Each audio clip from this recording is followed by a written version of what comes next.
So we're here tonight to honor and celebrate the great charitra of one of the most pure and powerful spiritual warriors and heroes of our time, Thich Nhat Hanh, whose picture we have here on our little altar. I don't want to call it a memorial service because that implies that he's only a memory now and he's gone, but as he himself taught relentlessly, our being, our true nature never dies. Thich Nhat Hanh was a truly great role model, not only of an enlightened sage, but from the very earliest time of his life, he was an extraordinary poet.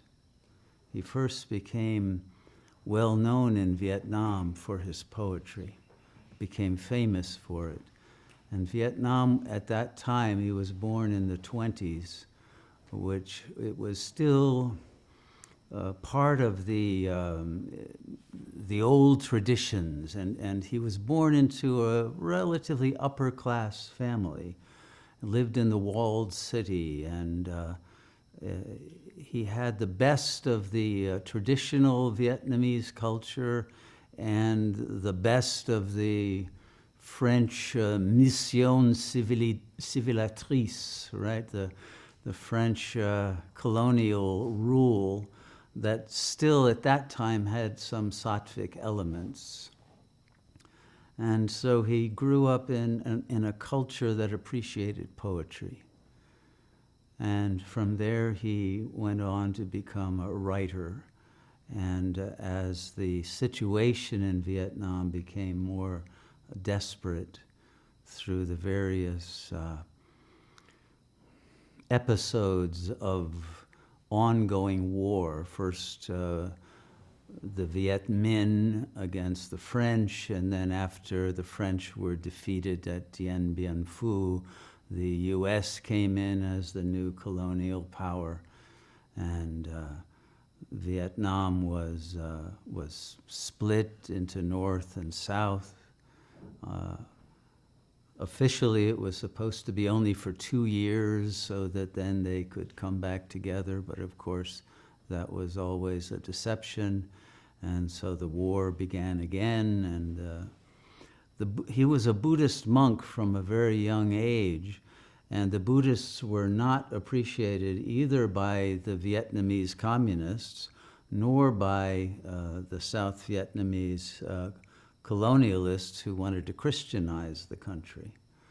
And both sides were determined to have the war to an end, to all or nothing. Neither side was open to reconciliation, and the Buddhist tradition was always a tradition of peace, of finding those common grounds upon which people could reconcile and find a way to live together.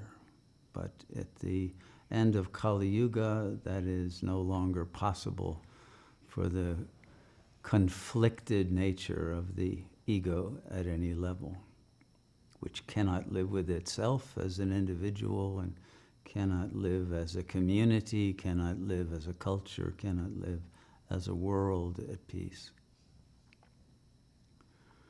So he worked as a writer and an activist for peace, and the common people loved him. He was an extraordinary innovator of Buddhism itself. He shifted from the traditional Zen approach. He was taught the Linji tradition, known as Rinzai in Japan, the koan tradition of Zen, but he saw that that was not a relevant approach for people in a war zone who were no longer able to have the luxury of meditating. And there were years of famine. There were years of in which the the monks were so persecuted that literally they had to be in hiding, and many of his friends were killed. And then in the 60s, he shifted. He went into first what was known as socially engaged Buddhism, but then he created a new approach that he called applied Buddhism, in which the approach of the core energy field of non-duality was to be applied in every situation differently, individually, spontaneously, not according to any traditional approach. Because there were times when he would have to function as a therapist, and other times he would have to function as a nurse, and other times he would have to function as a strategist and provide refuge, and sometimes he had to be a spokesman, and sometimes a farmer, and there were all different kinds of roles that had to be played at different times. I first heard of him in the 60s. He got a Fulbright scholarship and left Vietnam. He was to be exiled. For almost 40 years, he wasn't allowed to go back because they didn't want peacemakers there. And that was always his nature. And as Christ said in his great sermon, "Blessed are the peacemakers, for they shall be known as children of God." And he was a true child of God. But I heard of him in the 60s through his poetry and through his activism in the United States. He convinced Martin Luther King to come out against the war in Vietnam, and that was, I think, the turning point for the counterculture. And he was a great influence on me personally. His nonviolence, his approach, was very much attuned to that of Mahatma Gandhi, which Martin Luther King also took as a model for his nonviolent movement. And so many of the threads of the countercultural yearning for freedom and for peace came together at that point. And he was one of those spokesmen whose books and whose ideas were of extraordinary relevance.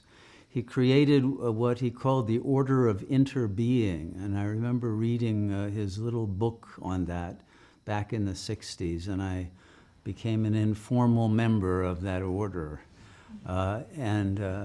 He has always focused on one main teaching of Buddhism, which is the doctrine of codependent origination. If you go online, you'll see many teachings of his and dharma talks in which he will refer to that point. He'll often pick up a piece of paper and say, "Do you see the cloud in this little piece of paper? Do you see the tree? Do you see the soil? Do you see the raindrops? Do you see the lumberjack? Do you see the sweat of the people who lugged the lumber, put it on trucks, carried it to the pulp factory? Do you see all of the work that went into turning it into paper and all the people involved? They're all in this little piece of paper. If you don't see that the whole cosmos is in this piece of paper, then you don't see it. You don't perceive it truly." And so he was determined to open our third eye, to help us see that we are all one. And so in the same way, do you see that you are also Thich Nhat Hanh, that he continues. He was not the body, and his influence, his power, his love, his greatness is in everyone's heart.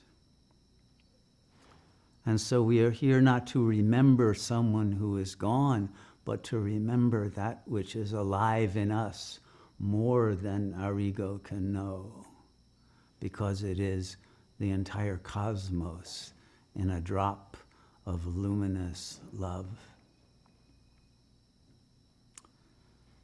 So he is someone to admire.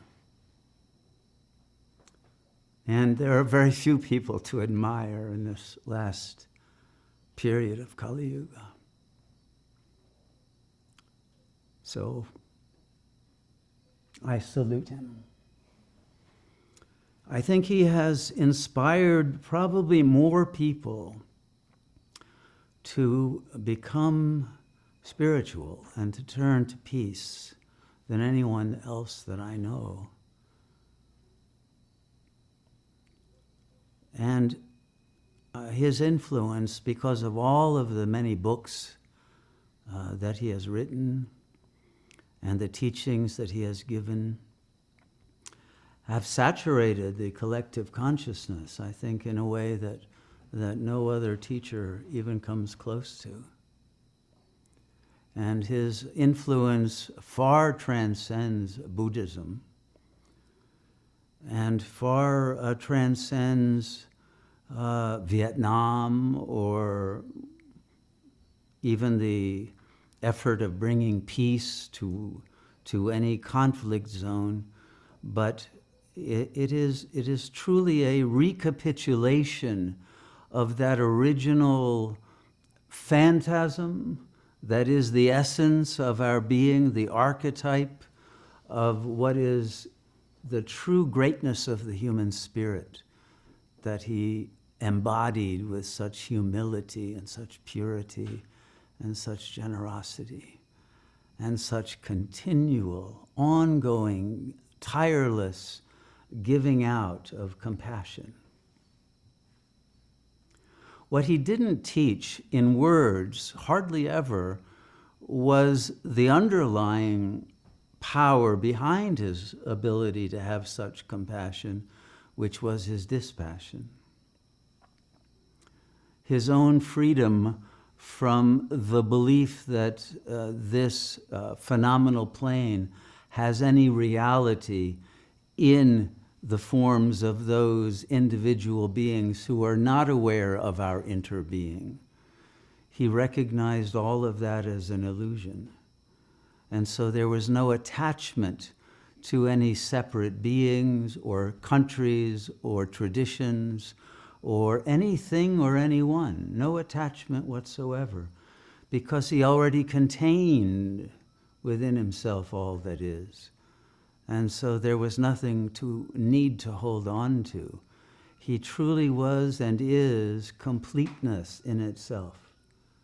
He completed the journey of the human spirit, and he embodied that completion, that accomplishment of liberation in life. That is the only testimony I think any of us need to the reality of the invincibility of the human spirit, to conquer adversity, to conquer suffering, to conquer death. And so it is that greatness that I honor tonight, and I hope all of us fully appreciate for this last ember of the supreme flame of truth and of light and of love that has been given to the world in this beautiful form.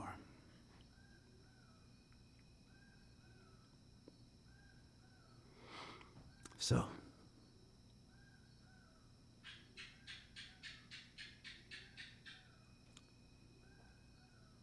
it's very few people who can open one's heart to the extent that he was able to do for so many beings.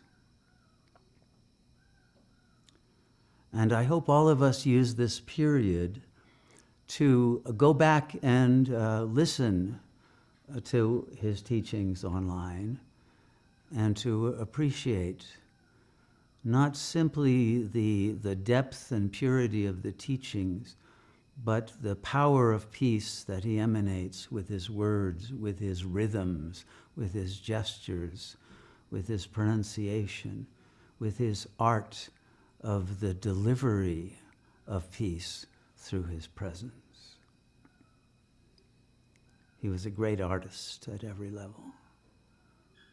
And because he passed through every adversity, because he lived through a time of torture and death fearlessly and overcame all of it, and was able to establish a whole network of monasteries and a whole order that many young people in the West as well as in the East are following and continuing. His influence is indeed not just not ending, but growing and multiplying and augmenting in all of the hearts that have been brought to flame by his beautiful example.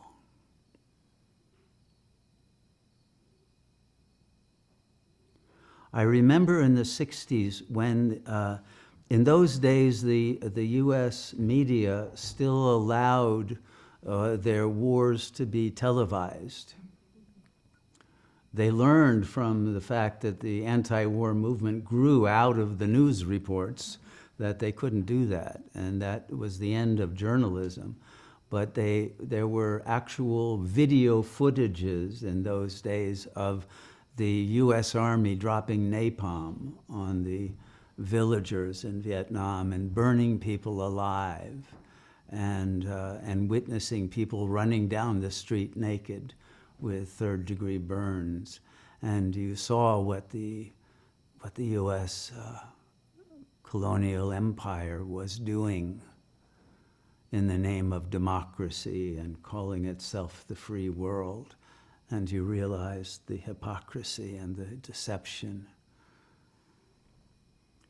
But what impacted me more than that even was watching Buddhist monks and nuns burn themselves alive in Hanoi and in Saigon as examples in front of the American GIs.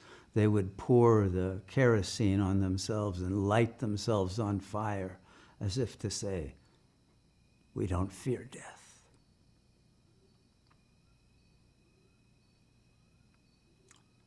Your napalm does not scare us.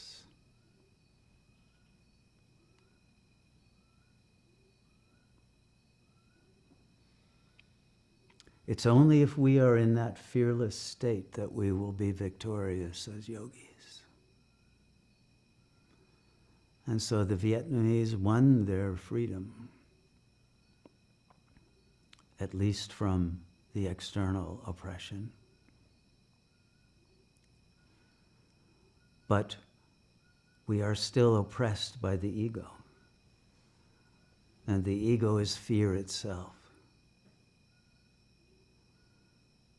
And to compensate fear, the ego projects anger and envy and all of the other vicious attitudes and prejudices and narcissistic bubbles of the ego's denial of its own vulnerability and its own helplessness and its own terror and dread of death.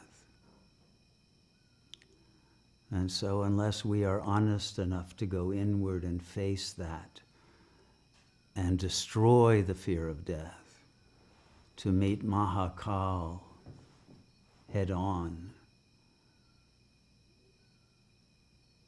and to enter the void fully while alive, we will not know what spiritual royalty is. And we will not have the opportunity to gain the victory that is necessary if Kali Yuga is to be overcome and a new Sat Yuga is to prevail. We must carry on that beautiful example of fearlessness and deathlessness. and overcome all the adversity and all the suffering of our bodies, which are nothing compared to what the Vietnamese suffered, and nothing compared to what most people in the world are now suffering. And to recognize our divine responsibility to use these vehicles of our bodily organisms as instruments of peace and compassion and love, and to bring that power of peace and love into the world, and be guides, humble and surrendered guides to the Godhead, to the great Supreme Self, whose rays of light we all embody, and to share that light fully, without hoarding it, without hiding it, without obscuring it because of our own obsession with our own petty sufferings, but to live in the glory of God, despite the condition of the body or of the mind, and to overcome all the limitations and all the fantasies of the ego that would keep us small and meaningless, and become true embodiments of God, to bring that power of divine freedom and sovereignty back to the human spirit.